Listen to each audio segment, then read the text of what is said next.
Dios les bendiga, amigos, ¿cómo están? Les damos la cordial bienvenida en esta tarde de viernes que esperamos ustedes están disfrutando en sus hogares o tal vez salieron a pasear y están viéndonos por el Facebook. Pues queremos darle la cordial bienvenida a nuestra emisión de Manantial de Aguas Vivas con un programa muy bueno que esperemos sea de edificación para sus vidas. Y nuestro tema de hoy es fuego extraño. Y pues sin más preámbulos quiero darle la bienvenida a mi hermano que viene desde Jaltipan. Ahora le tocó a él venir para acá. Y pues lo dejo para que él le dé un saludo a toda la comunidad. Dios los bendiga a todos, hermanos, y damos gracias a Dios por poder acompañar a nuestro hermano Dellinger, a su mamá, y estamos aquí para seguir adelante en la obra de Dios.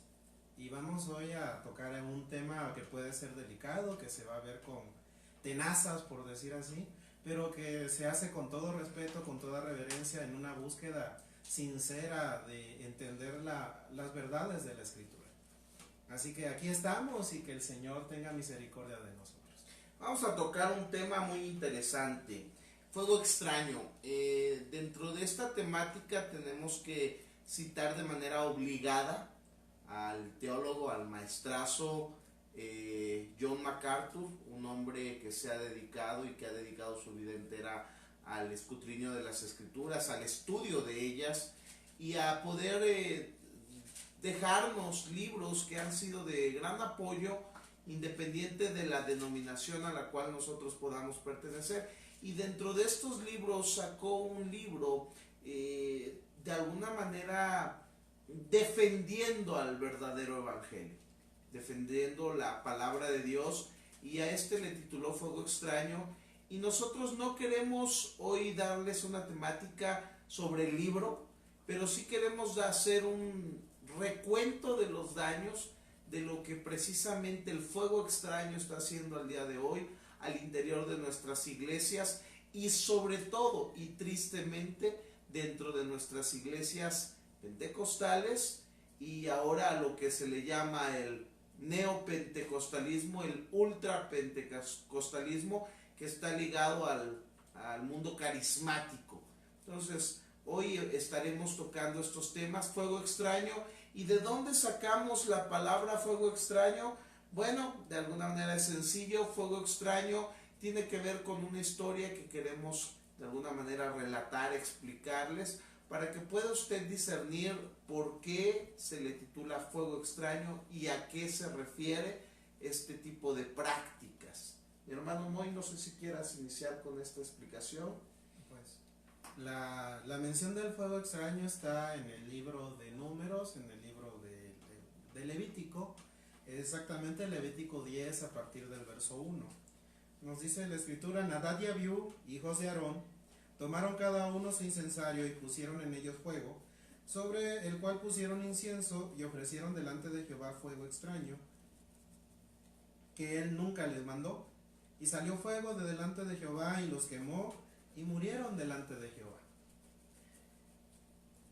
Esta parte es muy interesante porque hay una reacción obvia a una acción y nosotros pudiésemos preguntarnos por qué razón Dios exterminó de manera tan drástica la vida de Nadab y Abiú, habiendo sido escogidos de alguna manera, no de manera directa, sino indirecta, porque la bendición había recaído sobre Aarón al ser llamado sacerdote, y teniendo ya 4 hijos, la bendición Dios la estaba compartiendo con Aarón para con su descendencia, y dentro de esta descendencia sus 2 primeros hijos, los más grandes, Nadab el primogénito y Abiú el que le seguía, fueron designados a ser llamados sacerdotes dentro de lo que era el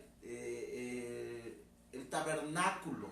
Y era una tarea santa, era una tarea hermosa, en donde había elegido a hombres para el servicio a su causa. Sin embargo, podemos observar que Dios, por alguna razón que la misma escritura nos muestra, menciona que ellos metieron fuego extraño y que por esta razón fueron consumidos. Quiero pasar por adelantándome que de este comportamiento de haber metido fuego extraño no fue simplemente porque lo hicieron sin pensarlo, sino que más adelante, cuando nosotros leemos en Levíticos capítulo 10 versículo 9 y 11, observamos que Dios da una ley para los sacerdotes, y esta ley es que no bebieran vino, para que estos se pudieran mantener sobrios y pudieran hacer diferencia entre lo santo y lo profano. Entonces, este versículo nos lleva a entender la probable causa de por qué Nadab y Abiú metieron fuego extraño. Y la probable causa es que ellos abusaron del vino, y al abusar del vino, al tener la responsabilidad de que dentro del fuego de la casa de Dios no debía de apagarse nunca, ellos tenían que diariamente meter fuego para que se mantuviera ardiendo el altar. Y aquí es donde observamos que empieza el fallo. El alcohol los lleva a no poder discernir lo santo de lo profano. Sí, siendo muy literales, es muy posible que la causa detrás de lo que pasó con Nadab y Abiú haya sido que estaban en un estado alcohólico. También hay que aclarar lo que dice el texto en ese verso 1 y 2 y lo que Dios dice en el verso 3. Primero, en el verso 1 nos dice el registro que Dios no les mandó ofrecer ese fuego. Es bueno aclarar eso en un principio, que Nadab y Abiú pudieron haber tenido buenas intenciones, no lo sé, qué habrá pasado por sus cabezas en ese momento, no sabemos qué es lo que querían hacer. Lo único que se registra es que un día Nadab y Abiú, que habían ejercido sacerdocio, y que en el verso número 24 del capítulo 9, ustedes van a leer que dice: y salió fuego de delante de Jehová, y consumió el holocausto con las grosuras sobre el altar, y viéndolo todo el pueblo, alabaron y se postraron sobre sus rostros.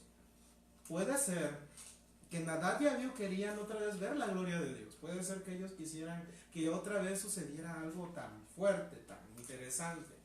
Puede ser, no lo sé. A lo mejor también con el influjo del alcohol se atrevieron a hacer algo más allá para experimentar con Dios, con su presencia. Y estoy utilizando esas palabras que usamos hoy. Hoy vivimos en momentos en los cuales el cristianismo busca vivir sensaciones, busca algo que le dé energía, busca sentirse bien, a gusto, fuerte, algo así. Y nos hemos atrevido a hacer cosas que Dios no mandó. Nos hemos atrevido a hacer cosas a nuestra manera de pensar y como a nosotros nos parece. Y pensamos que Dios va a estar contento, Dios te va a aprobar todo lo que haces para Él, aunque Él no te mandó a hacerlo. Creo que es importante señalar el punto en el verso 1 donde nos dice que pusieron en ellos fuego que Él nunca les mandó. Y es bueno quedarnos en primer lugar con eso, porque a veces la iglesia justamente quiere fuego. La iglesia quiere que haya un mover de Dios en medio de nosotros, pero es posible que Dios no haya mandado lo que nosotros estamos pensando, lo que nosotros estamos ofreciendo a Dios. Es posible que Él no lo haya mandado. Y bueno, hay que ser sinceros, si Dios todavía actuara como actuó en los tiempos de Nadab y Abiú, a lo mejor tendríamos que cambiar de pastores, predicadores, ministros de alabanza cada semana. O a lo mejor nadie va a querer ser ministro del Señor al ver lo que está pasando. Pero ahora, si vamos al verso 3, dice la escritura que Dios le dijo a Moisés y a Aarón. A mí me gusta esto, no solamente Moisés se quedó con el mensaje, Moisés y Aarón escucharon al mismo tiempo lo que dice el Señor. Dice: esto es lo que habló Jehová, diciendo, entonces Moisés le dijo a Aarón lo que Dios estaba diciendo. en los que a mí se acercan me santificaré y en presencia de todo el pueblo seré glorificado. Entonces Aarón cayó.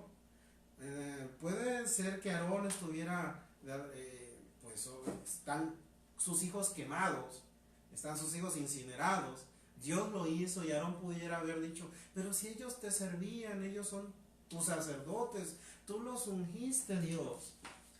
Entonces Moisés escucha la voz de Dios que inmediatamente se lo dice a Aarón y esto le dice, me santificaré en los que a mí se acercan. Es decir, Dios va a ser considerado diferente y sin igual ante aquellos que se acercan a Él. Esto es un punto duro porque esto nos pudiera poner a pensar que es posible que nosotros le hemos ofrecido fuego extraño al Señor. Es posible que el nombre de Dios no ha sido santificado en nuestra forma de acercarnos a Él. Eso es muy interesante porque las iglesias están siendo dañadas, bombardeadas con fuego extraño de manera constante. Hoy nosotros observamos este tipo de historias muy a la ligera, pero realmente cuando nosotros podemos abundar en las situaciones que están sucediendo al día de hoy, podemos entender que realmente hay demasiadas ideologías, pensamientos que están centradas en el hombre. A esto se le llama el antropocentrismo o el humanismo, en donde el hombre puede empezar a querer sentirse como Dios y quiere empezar a manifestar o a sentirse con el poder de que Dios escuche o responda a ciertas prácticas, a ciertas estrategias en donde Él tenga que forzosamente manifestarse bajo ciertas formas o aspectos. Y entonces cuando el hombre cambia la gloria de Dios por la gloria del hombre, por lo que Él es cuando Dios empieza a exterminar. Y empieza a exterminar porque el hombre empieza a meter fuego extraño, y este fuego extraño tiene que ver con acciones, fórmulas que para él son adecuadas. Cuando nosotros vemos a Nadab y Abiú, observamos dos hombres que hicieron algo inadecuado. Dice que metieron fuego extraño. Podremos hacer muchas suposiciones de qué fue lo que ellos hicieron. Pero al final del día, el meter fuego extraño fue un acto reprobado, un acto en contra de la soberanía y la voluntad de Dios, que había sido manifestada en palabras sencillas, en órdenes sencillas, en donde ellos tenían simplemente que cumplir lo que Dios les había demandado a ellos. El problema es que ellos quisieron hacer más. Y bajo esta premisa de lo que es Nadab y Abiú, queremos empezar a abundar en lo que está pasando hoy en la iglesia. Porque hoy en la iglesia estamos en ese mismo antropocentrismo, en ese humanismo que hemos quitado del centro de la ecuación a Dios, de la teocracia que es la que nosotros predicamos, de la soberanía de Dios, y hemos empezado a querer manipular a Dios con ciertas fórmulas para que entonces Él despliegue de su gloria. Yo para empezar quiero solamente tocar esto que me ha causado risa y coraje, porque yo tengo que aceptar que hay alabanzas, por ejemplo, de Christine Di Cleiro, que me son edificantes, si usted lo quiere ver así.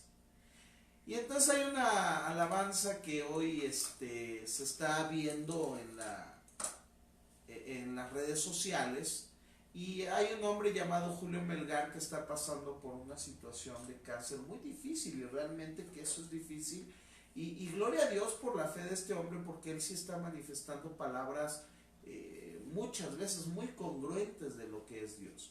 Pero en una de sus alabanzas con Julio Melgar, de pronto Christine de Cleiro se encamina a hacer una oración lo más humanista y antropocentrista que he podido escuchar.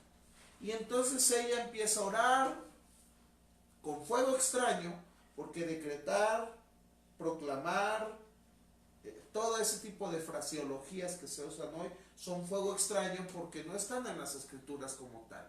Más bien es una corriente traída de la metafísica, como una ciencia o algún estudio que se ha avalado fuera del cristianismo, pero que está en el mundo secular. Y entonces Di Clero empieza a orar y dice: no aceptamos un no como respuesta.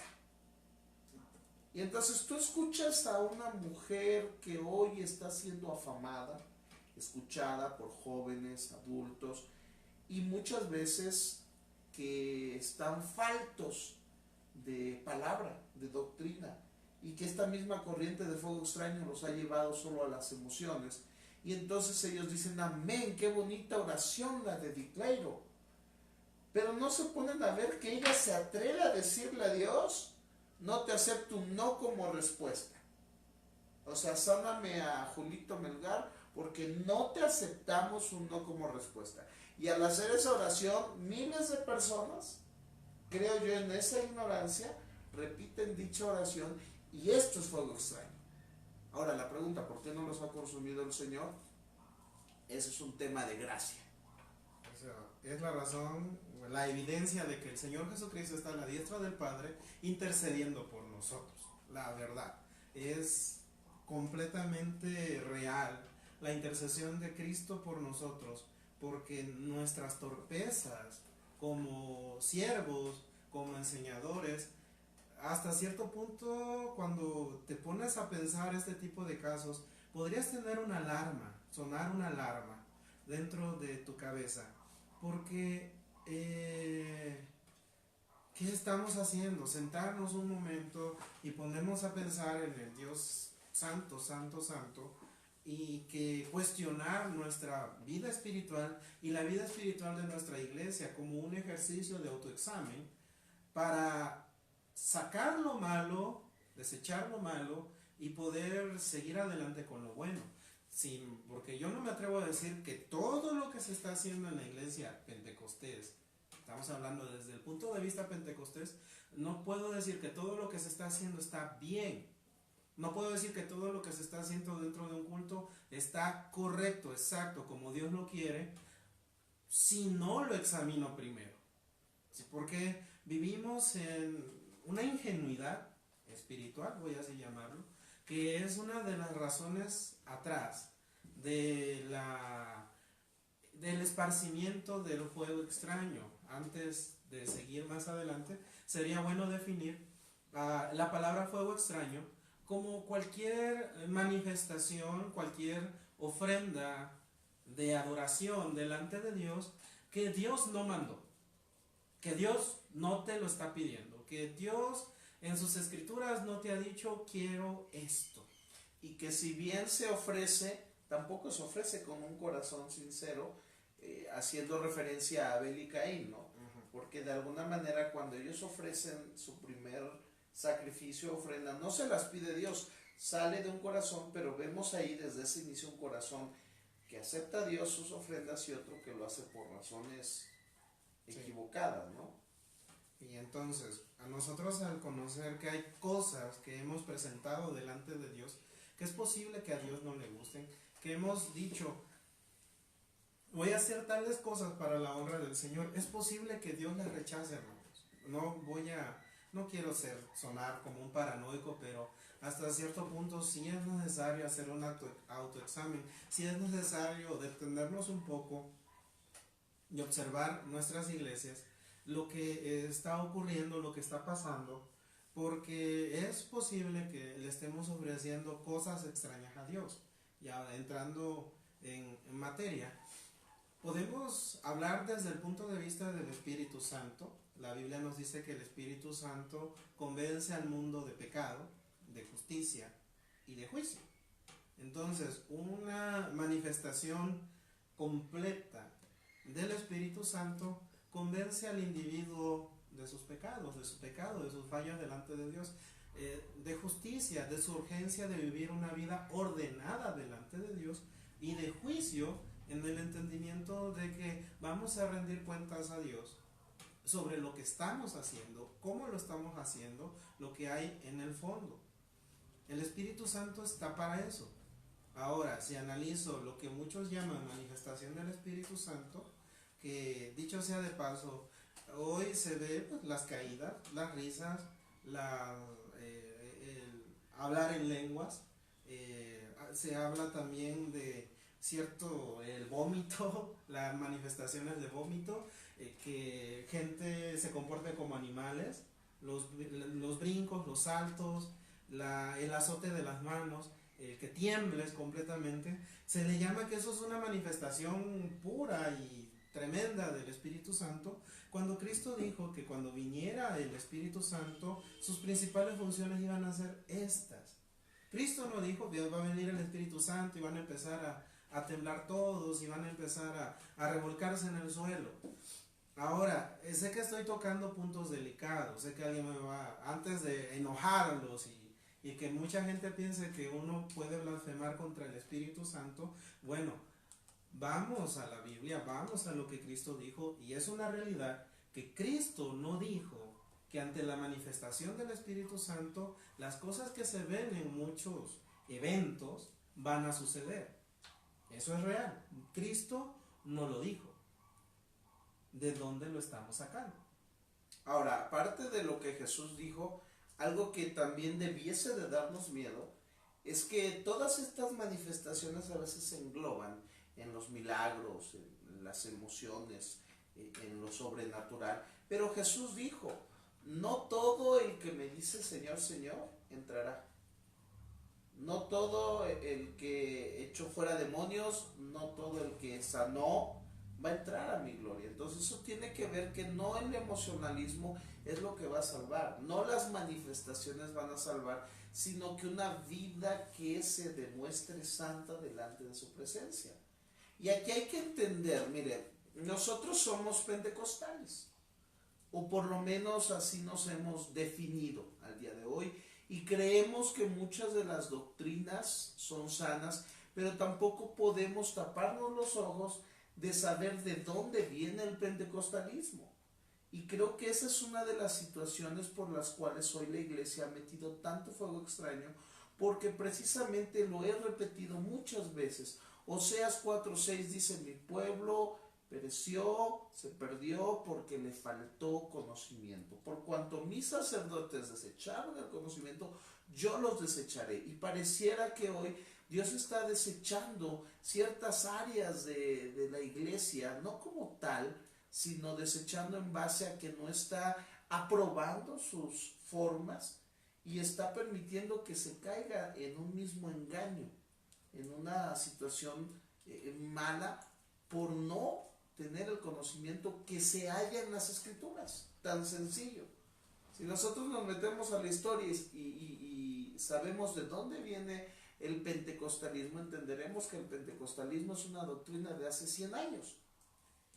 Y que el pentecostalismo como doctrina surgió en un desorden total, en un emocionalismo total, en un pragmatismo sin sentido, que después tomó sentido gracias a que algunos se sentaron a las escrituras y empezaron a hacer doctrinas, que dentro de ellas, por ejemplo, Asambleas de Dios, que es como el pionero o la pionera del pentecostalismo, colocó al día de hoy dentro de su constitución las 16 doctrinas fundamentales. Y en esas doctrinas, mi hermano Moy, no aparecen muchos de los eventos que hoy se están manifestando, como esa famosa vómito santo, risa santa, a lo que te referías.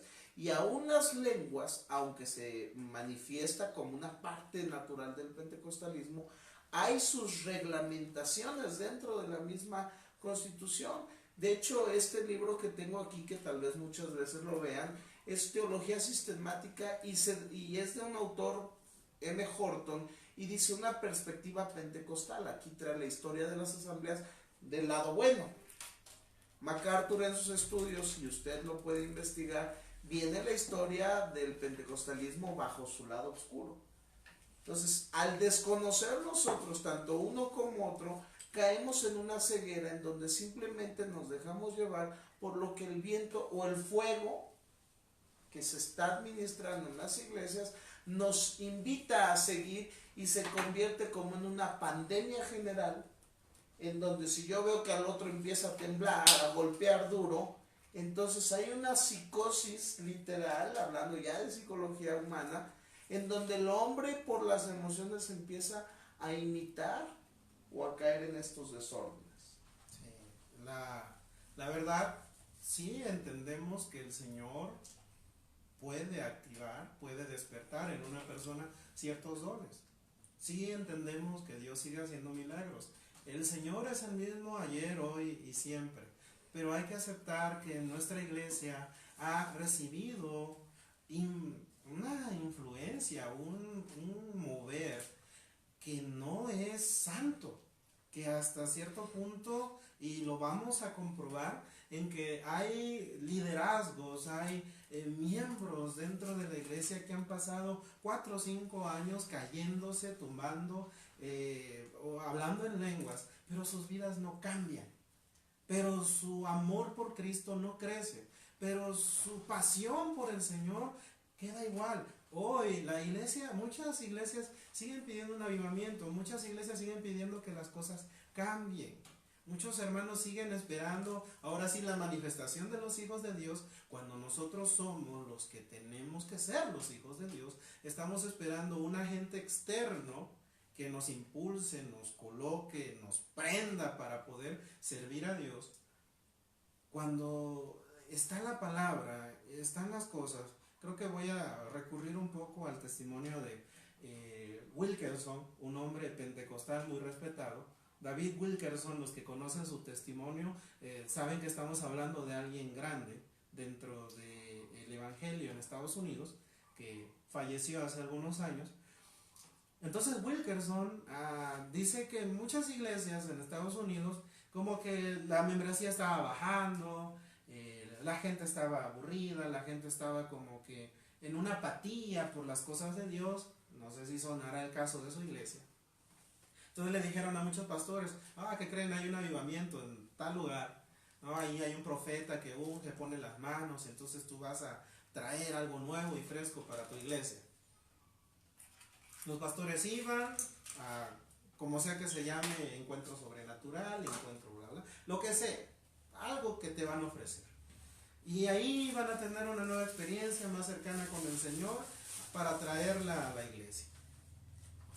A los 15 días o a la semana, después de haber sido entrenados por los nuevos maestros y gurús del nuevo mover espiritual, los pastores ya no predicaban, le decían a la gente, cierren sus Biblias, ya la Biblia no tiene nada que decirles, vale más lo que Dios te enseña ahora, vale más la experiencia que vas a tener ahora, vale más este mover, esta atmósfera espiritual, donde la gente se está riendo, se está cayendo, están vomitando, se están revolcando. Y empieza esa pandemia en las iglesias en Estados Unidos, que nos la trajeron para acá. Ahora, muchos de los que hemos estado ahí adentro decimos, pero es que mira, se mueve esto, se mueve lo otro, me profetizaron, me adivinaron mi pasado, me vomité, me caí, me tumbaron, lo que sea. Pero ¿cuál es el propósito? El propósito. ¿Dónde en las escrituras podemos tener una seguridad de que Dios quiere que nosotros hagamos eso? ¿Dónde hay las letras donde el Señor nos diga exactamente, yo quiero que se revuelquen en un culto, tiemblen, hagan eso, y cuando vuelvan a sus hogares no sientan nada? Porque ese es el otro detalle, es un efecto temporal, que es lo que tiene el fuego extraño. Como a Dios no le agrada, no, los cristianos no se llenan de Dios, no se llenan del amor de Dios, del gozo, la paz. Y creo que al menos en general, muchas iglesias que pueden tener este fuego extraño, este mover espiritual, pueden decir que su culto está bueno, pero quién sabe si sus vidas estén llenas de Dios. Pueden decir que las luces, el sonido, la música, que podríamos ir hablando punto por punto, cómo se ha contaminado cada parte de nuestro servicio con un poco de fuego extraño. Pero al final y al cabo, yo conozco vidas que han sido ministradas de manera poderosa en la forma de ver lo que tenemos, pero sus vidas no cambian, no crecen, no aumentan, porque estamos siendo quizás rechazados por Dios en nuestra forma de adoración. Y por eso las vidas de los cristianos no crecen en lo espiritual. Así es. Y a mí sí me gustaría marcar algunos puntos, y tal vez sea yo crucificado, pero si nosotros nos remontamos a la historia del Nuevo Testamento y cómo surgen las iglesias, dentro de las iglesias del Nuevo Testamento, en el punto en donde el Nuevo Testamento nos muestra que la iglesia creció en potencia, con todo respeto lo voy a decir, como dice César García, no había panderistas, no había bajos, no había baterías, sonidos de alta definición, no había palabras frescas, moveres frescos, profecías frescas sobre prosperidad. Solamente tenían los himnos que habían heredado de la tradición, solamente tenían las cartas paulinas, lo que es el Nuevo Testamento, solo tenían el testimonio de Jesús en sus vidas, solo tenían la historia de lo que era Dios en el Antiguo Testamento, y a esa iglesia le fue suficiente para poder soportar la persecución. Hoy es triste porque precisamente alguien, a través de un culto ungido, que es más bien, veíamos en unas predicaciones, estética, manipulación emocional, que se da a través de la música, porque cualquier músico tendrá que entender que la música es emocional y accede a las emociones en la parte carnal de manera directa, simplemente por el hecho de que somos seres que dicen por ahí que vibramos, somos seres ecualizados, somos seres musicales, somos seres rítmicos, y las rítmicas provocan en nuestras carnes, sin tener que ser cristianos, reacciones que hoy vemos en los cultos. Tú aceleras la batería en cualquier lugar, y lo vemos en culturas africanas, donde ellos evocan a sus espíritus a través de el uso de solamente tambores, y ellos entran en éxtasis espirituales similares a los que el mundo pentecostal está experimentando. En África, los que son tomados por el espíritu empiezan a revolcarse, empiezan a hablar en lenguas, empiezan a entrar en éxtasis, empiezan a tirarse, a revolcarse, a gritar, a reírse, y eso dentro de una secta pagana. Entonces, cuando yo observo eso, y luego llego a una iglesia en donde dicen que el Espíritu Santo está ahí, y observo una persona que cayó, pero que ella vive cayendo y su vida no refleja santidad, entonces crea las preguntas de, ¿esto es el Espíritu Santo? No dudamos del Espíritu Santo, pero lo que la Escritura nos dice es que cuando viniera el Espíritu Santo seríamos santificados. Entonces, si yo veo a alguien cayéndose todos los días y no lo veo santificarse, ¿qué es eso? Sí, si podemos hablar, aquí nos habla nuestro hermano de el asunto de la música. Hay que aceptar que buena parte de la música puede ser algo de manipulación. Sí es cierto, porque hay obvias preferencias. Lo puedes escuchar en tu culto semanal, acerca de los cantos que están de moda, los cantos que a la gente le gustan. Cada ministro de alabanza sabe qué canción poner en este momento, qué canción poner. Cada predicador te dice, a ver, ponme esta, y sí, tanto. Yo lo he hecho. Lo que haga. Ok. ¿Dónde dejamos los himnos? ¿Dónde hemos dejado los salmos? ¿Dónde hemos dejado lo más esencial de nuestro cristianismo que no podemos abandonar? ¿Dónde dejamos la palabra de Dios colocada en coro, colocando en alabanza? Y ahí podríamos ver nuestra verdadera espiritualidad. Porque si yo solamente me siento bien en el culto por la música que a mí me gusta, es posible que la adoración que estoy ofreciendo al Señor, como es una adoración que yo me propuse, como yo quiero, es posible que Dios la rechace. Es posible que no sea naciendo de un corazón que ama la presencia de Dios, sino un corazón que quiere sentirse bien, que quiere sentirse a gusto. Y hay una gran diferencia. Hay una gran diferencia porque quiere decir que cuando se acaba la música y empieza el mensaje, te duermes, ya no quieres seguir, ya no quieres, ¿dónde está tu presencia en el culto de oración, en el estudio bíblico? O la iglesia tiene estudio bíblico, o la iglesia quiere aprender acerca de la justificación, acerca de que Cristo es Dios, acerca de la Trinidad, acerca de la santidad posicional y progresiva, que son los temas más básicos del cristianismo. Pero somos muy buenos para aprendernos el último canto que está de moda, ahí están nuestras prioridades.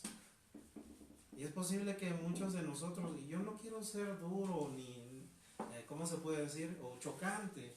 Lo único que quiero ilustrar es que aceptémoslo. Nuestra iglesia, todos hemos estado pidiendo que la iglesia se levante, que la iglesia sea más poderosa. Porque si estamos pidiendo que la iglesia se levante y que la iglesia sea más poderosa, ¿por qué seguimos haciendo más de lo mismo? Ahora, yo quiero, y miren, ustedes podrán decir, ¿por qué estoy tocando este tema? Yo soy una persona emocional. Y los que tal vez nos ven y me conocen saben, dirán, ay, si el hermano Dellinger le gusta esta alabanza, si el hermano Dellinger habla en lengua, si el hermano sí, amados hermanos, pero es que ahí no es donde radica la esencia de lo que yo soy. La esencia de lo que somos radica en entender las escrituras, en entender y apasionarnos por las escrituras, aun cuando me pueda apasionar por una alabanza. Pero el problema del equilibrio es en dónde está mi pasión.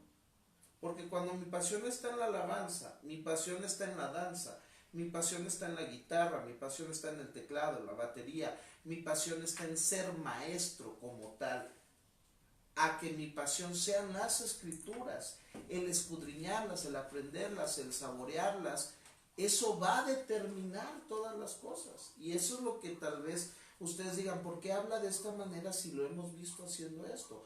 Porque el problema es que yo mismo he visto que cuando estamos en una reunión, todos alabamos a Dios y veo a los jóvenes, gente adulta, que se lloró, se metió, y en el momento en que empieza la predicación, en el momento en que se dice vamos a estudiar, en el momento que se dice vamos a las escrituras, vamos a leer, la gente cambia de tono, de personalidad, de ambiente, y como decía Moy, se duermen. Esa es la señal de que el fuego extraño está afectando el gran porcentaje de las iglesias, porque son minoría los que tienen hambre de las escrituras, y hemos malentendido lo que es un avivamiento, porque pensamos que un avivamiento es un mover loco de gente, de personas que simplemente lloran y hablan en lenguas. No, eso puede caer en un éxtasis, en una pandemia, aunque puede ser real, pero el fruto del avivamiento en las escrituras, en Crónicas, con Lutero,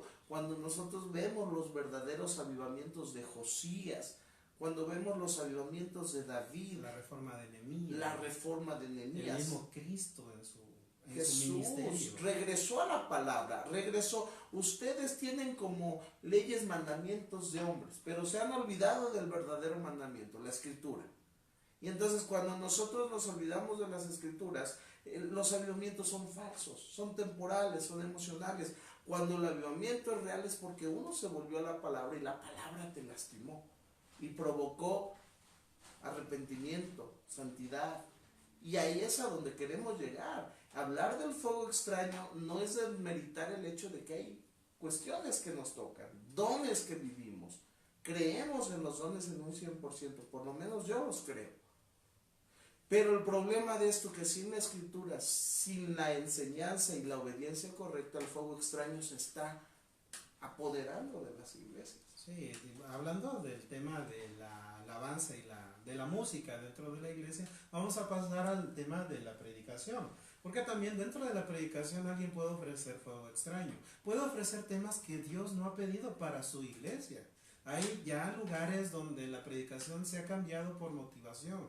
Se ha cambiado por una TED Talk, una charla, una plática de TED.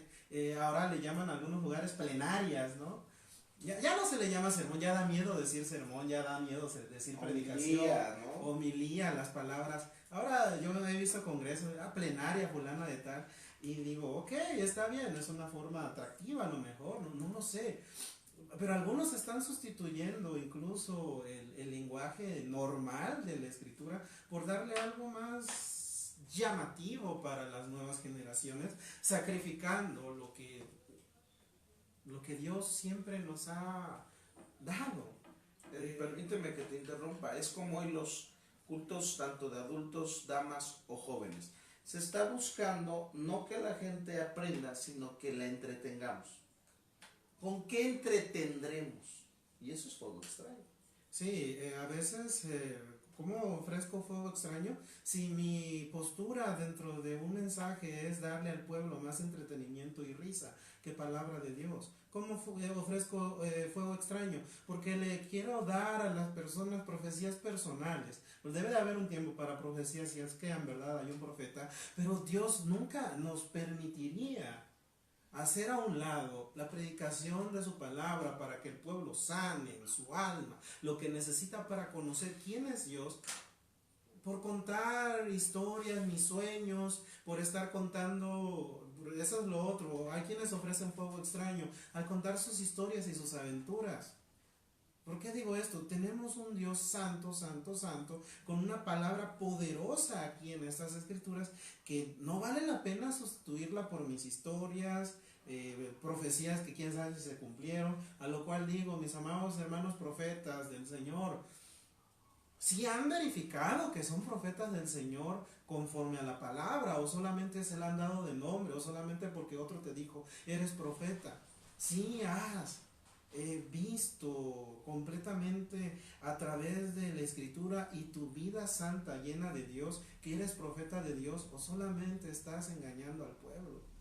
Otra, mi amado hermano predicador, evangelista, hay quienes están ofreciendo fuego extraño y te están enseñando a hacerle fuego extraño a Dios en los moveres nuevos, en los moveres sobrenaturales y todo lo demás, el que tú busques que la gente tenga la experiencia y no la convicción. Yo como predicador tengo que entender algo. Mi tarea es que las personas tengan fe y convicción en Dios, nunca abandonarlo, buscarlo en su palabra y vivir una vida para la gloria de Dios. Pero si mi objetivo es que la gente solamente se avive, se divierta, se sienta bien, llore y luego lo suban en el Face, mira, aquí están todos los que pasaron al frente cuando yo prediqué. Eso es fuego extraño. Ahora, el discernimiento ha fallado. Hay una historia en Segunda de Reyes capítulo 4 en donde vemos a un grupo de estudiantes profetas y está Eliseo entre ellos y entonces van a preparar la comida y dentro de los aprendices sale uno a recoger comida y entonces por no tener discernimiento el joven estudiante toma comida silvestre que en su falta de discernimiento y de capacidad, por no lograr identificar, hace con ella la comida. Es como un predicador que no tiene experiencia y agarra de donde sea y va a servir la comida. Dentro de ellos uno grita, hay muerte en esta comida. Y entonces, gracias a la advertencia de alguien que tenía discernimiento, entonces logra venir Eliseo y orar por esto, restaurarlo, y entonces que la gente pueda comer realmente sin morir. Y ese es el problema de hoy, que al no haber discernimiento, muchos falsos aprendices con buenos deseos salen a buscar comida de libros, de internet, de Google, de eventos, de experiencias, de que alguien está haciendo algo grande por allá, se lo copio. Alguien hizo esto acá, el panderisto funcionó, ahora las telas, ahora las banderas, ahora las luces dentro de la iglesia. Bajar con un listón. Ahora bajar con un listón, meter una motocicleta dentro de la iglesia, darle prioridad a la alabanza. Eso le funcionó a otro y entonces salen por comida extraña, la traen a su casa y al no haber muchas veces quien tiene discernimiento, lo único que le estamos dando de comer a la gente o nos intentan dar de comer es muerte. Eliseo estaba ahí y nos muestra cómo el profeta de Dios va a arreglar las cosas porque a pesar de lo que hay, tiene la capacidad realmente de llevarnos a la vida. Y esto es lo que hace la escritura, darnos vida, no muerte. Y yo observo en las iglesias que hay más muerte que vida, porque la muerte vista bajo el plano espiritual es que la gente se sigue yendo, la gente sigue sin ser fiel, la gente sigue sin crecimiento. Sigue habiendo decepciones dentro de la iglesia. Ahora, las decepciones, digamos, son parte, pero esas decepciones a las que creo te refieres son las que destruyen. Y yo puedo decepcionarme, pero si la escritura está en mi vida, me voy a sobreponer y voy a seguir adelante con más fuerza, con más ahínco. Pero el que trae el fuego extraño por lo que le están dando, por eso no logran cómo sostenerlos y entonces andan brincando por no saber qué hacer. Hay una parte del culto, del servicio, que ya ha sido colocada como normal, y es lo que se llama administración. Alguien va a decir, ya va a atacar lo más duro. No, simplemente sé que hay un momento en las iglesias que ya parece que quedó de cajón para varios, que es la administración. Cosa que es curiosa, búscalo en la escritura. Pablo, terminó de predicar, llamó a la gente al frente, pues no. Jesucristo, Sermón del Monte, dice la escritura, capítulo 5, capítulo 7, Jesucristo mandó a llamar a alguien, ven tú, Dios te va, le puso la mano. Y lo que nosotros hacemos, hermanos, Jesús no lo hizo, los apóstoles no lo hicieron. No significa que nosotros estemos mal en hacerlo, pero tampoco significa que esa fuerza. Incluso me hace pensar este tipo de situaciones en que es cierto, Cristo ha sido tan poderoso que solamente bastaba con su sermón para impactar a todas las generaciones, a todos los corazones. Entonces, para muchos de nosotros, hay gente que prefiere la administración a la palabra. Hay gente que busca la administración. Y ahí está el fuego extraño de algunos. De hecho, perdón que te interrumpa. Creo que los dos como predicadores no somos tan famosos porque al predicar regularmente no ministramos. No, ministramos la escritura. En lo personal, yo participaría con todo gusto en la administración y todo eso. Si la escritura me dijera, después de dar el sermón, ahora ponte a ponerle la mano a todo el mundo y que todo el mundo se caiga. Ok, algo que ha sido excepcional, que pienso que a lo mejor la primera vez que ocurrió fue el Espíritu Santo que directamente habló con una persona por ciertas necesidades, lo convertimos en ley. Lo convertimos en ley en medio de las iglesias. Cuando yo veo a mi Señor Jesucristo, a mi Jesús, dando el mensaje, dando la palabra, dando lo que es directamente de Dios, y no hizo nada más. De hecho, a veces nos dice la escritura que él primero lo que hacía era sanar a los enfermos. Dice la escritura que cuando venían a él a la gente a escuchar su enseñanza, él sanaba primero a los enfermos y después se ponía a enseñar. Hoy parece programado. Llegó a la iglesia, pasa lo que tiene que pasar, acá está la administración, hora de traer al enfermo, hora de traer esto, ¿no? Ahorita sí voy a sentir bonito, sobre todo si yo tengo, porque a veces depende si yo le tengo confianza al predicador o no, si el predicador me llenó el ojo para que yo pase, yo voy.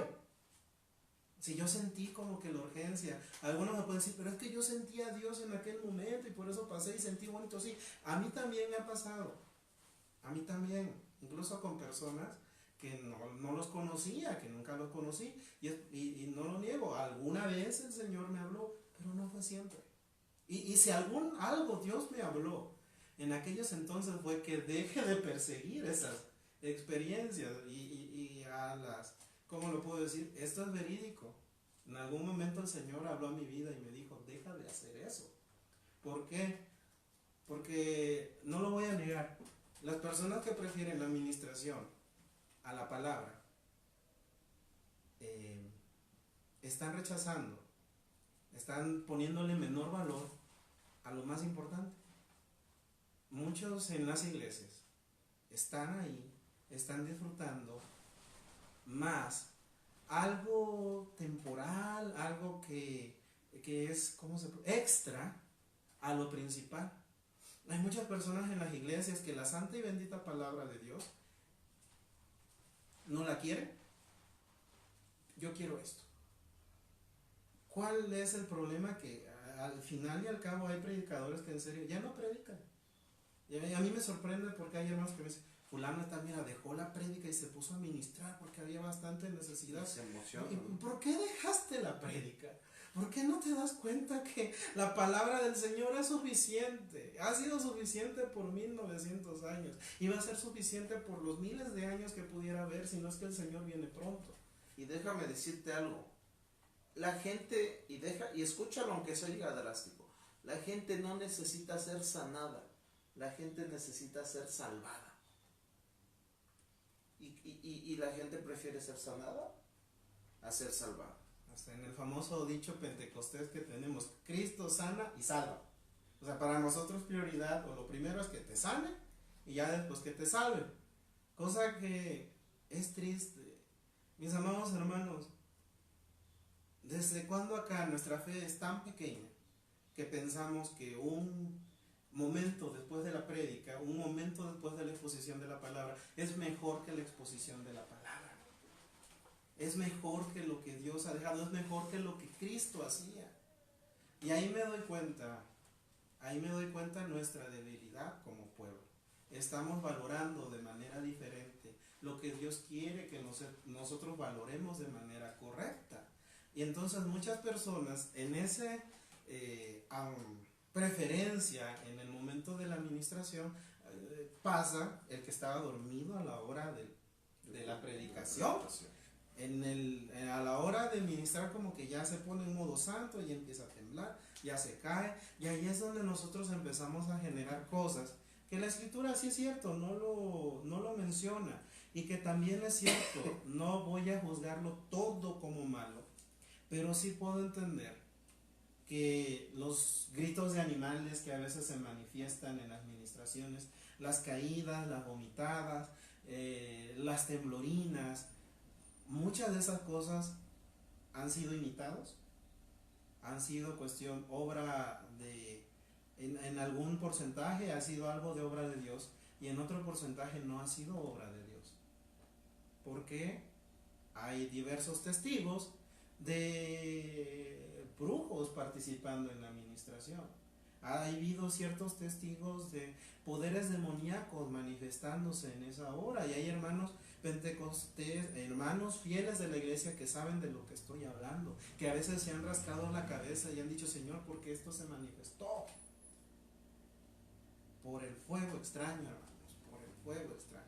Sí, realmente estamos destruyéndonos a nosotros mismos por la falta de equilibrio, de ser ecuánimes, de tener discernimiento, y nos hemos comido lo que necesitamos, y no lo que necesitamos, me refiero a emocionalmente, y no lo que necesitamos almáticamente, espiritualmente, porque preferimos quien nos venga a predicar un sermón de ánimo, que nos grite, que se emocione, que hable como con autoridad, porque eso le gusta a la gente y funciona, porque eso lo enseñan en cualquier coaching para poder ser un, ¿qué te gusta? Un maestro del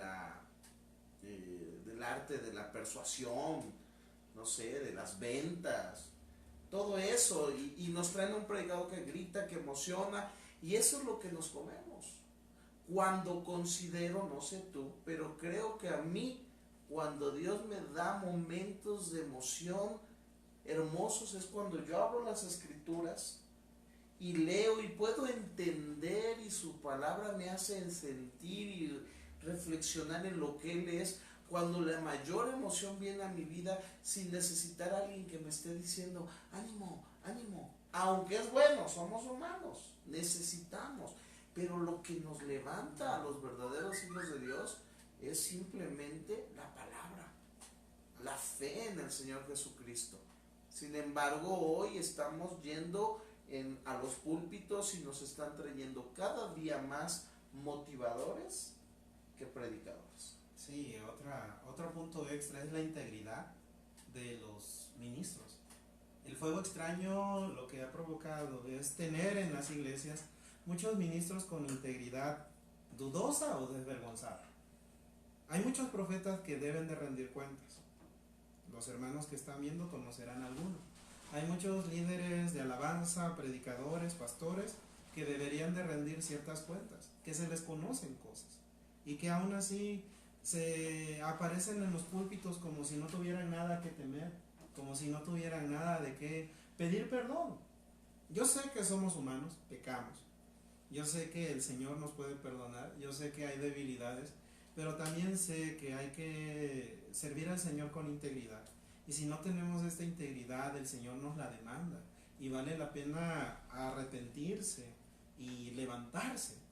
Pero hay muchas personas de las cuales muchos hermanos fieles podrán escuchar o podrán haber visto, en los cuales muchos dirán, pero ¿por qué Dios se manifiesta en aquella persona? O esa persona dice que Dios habla con él personalmente o con ella, pero se porta mal, es mal vecino, trata muy mal a su familia, no ama a su familia, no perdona, es peleonero, tiene amantes, no tiene una vida de buen testimonio.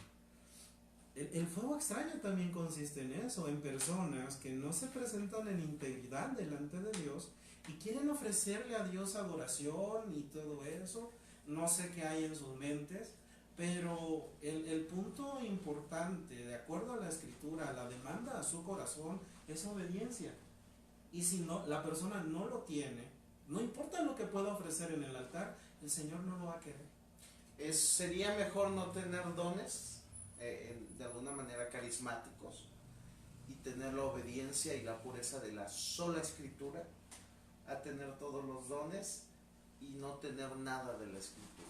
Creo que sería más. Y bueno, el tiempo se nos ha ido y creo que hay muchas cosas que quedan por hablar. El tiempo nos falta, pero tendremos la oportunidad tal vez de seguir estos temas. Yo le doy gracias a mi hermano Moy. No sé si tengas algo para finalizar. Solamente que es sano autoexaminarnos, es sano examinar lo que está ocurriendo en mi iglesia y aprender a levantar la voz de manera sincera, porque con esto me retiro, ¿no? Pongámonos a pensar si queremos que la iglesia, nuestra iglesia, en la condición que estamos ahora, es la que queremos entregar al Señor cuando el Señor venga. Si en verdad quiero entregarle al Señor una iglesia que solamente se emociona por unos cantos y por una temblorina, o una iglesia que muestra un mayor y mejor testimonio, una iglesia que ya no se duerme en el culto, una iglesia que ya ha aprendido las lecciones importantes y esenciales del Evangelio y la comparte con los perdidos.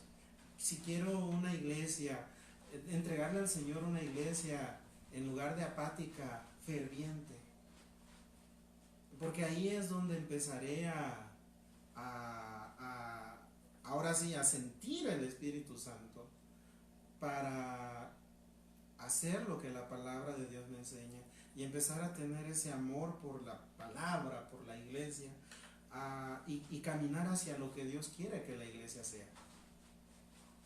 Yo, como ya estas son las últimas palabras de este live para mí, yo sé que la iglesia como está ahora no está acabada, no es la iglesia que el Señor desea.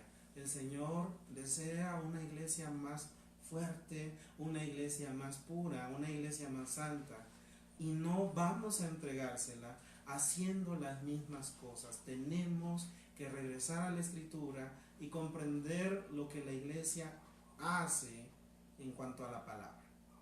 Así es. Entonces, pues gracias. Quiero mandarle un saludo aquí. Nos está viendo Ivette de Jaltipan, Salma de Jaltipan, Ariana de Acayucan, Sara Arroyo de por allá de Cosamaloapan, del rumbo de por allá, Adriana Torres de Jaltipan, Carlitos también, Salatiel, el Chala. Saludos, Chala. No tenemos nada contra los músicos, y pues también a mi hermano Pablo Poimán de Minatitlán, un saludo. A mi mamá que también nos está viendo y a Cheli de Jaltipan. Dios les bendiga. Compartan esto, opinen, inviten, Oren por nosotros. Oren por nosotros y de alguna manera apasionense por las escrituras. Apasionense por pedirle al Señor una vida santa. en donde tú no ofrezcas fuego extraño. Si tu iglesia lo ofrece, si tu líder lo ofrece, si tus líderes lo ofrecen, que tú puedas ser un agente de cambio, una persona que diga serviré al Señor con integridad y santidad y sabiduría, y que tú lo hagas enamorado de las Escrituras, que te cubras de ese fuego extraño que se está derramando y que aprendas a ser fiel a Dios, porque la fidelidad no radica en la perfección, porque al final del día no somos perfectos, y como lo dijo Moy, todos estamos prestos a las caídas, pero cuando nosotros afianzamos nuestro corazón a Dios, aún dichas caídas van a ser para un crecimiento bíblico, escritural, espiritual, en donde podamos ser de ayuda a aquellos que necesitan una verdadera palabra de aliento, un verdadero apoyo que los haga crecer, y no solamente que se emocionen, animen a corto plazo y después tiren todo a la basura. No te animes por un momento de adoración, canto, baile, prédica, salto, no te animes por eso. Anímate por el hecho de creer y entender que eres hijo de Dios y que debes de vivir conforme a su voluntad. Amén. Su hermano Delinger Monterrosas, Moisés Candelario, nos despedimos hasta la próxima y que Dios me los bendiga. Gracias por habernos acompañado.